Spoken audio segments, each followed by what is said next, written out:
Hi guys! Ayun, good morning sa inyo. 9 o'clock na ng umaga dito sa amin at ayun, dahil may hinatid ako kanina at hindi pa ako nakapag-almusal. So ito yung favorite place ko guys pag bumibili ako ng almusal ko. Yan, itong tea time.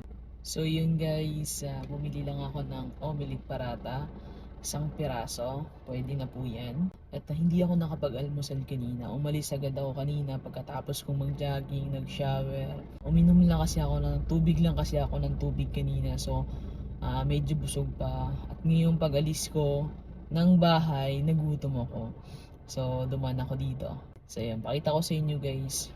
Tapos mamaya guys, dyan sa Jinan, dyan ako bibili ng karak ko guys. Masarap yung karak nila dyan guys, sa Jinan. Ayan. Puntahan ko yan mamaya. So ayan guys, yan yung ibabayad ko. 5 dirhams yan guys.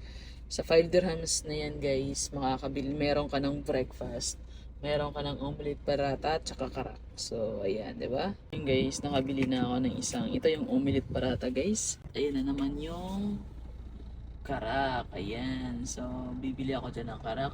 1 dirhams lang. Yung 5 dirhams ko guys, ayan, nagkasya na dito. So may almusal na tayo. Guys, bumili na tayo ng 1 dirham karak. Yung guys, sa bahay na ako magbe-breakfast kasi gusto kong makakain ng maayos. Tara.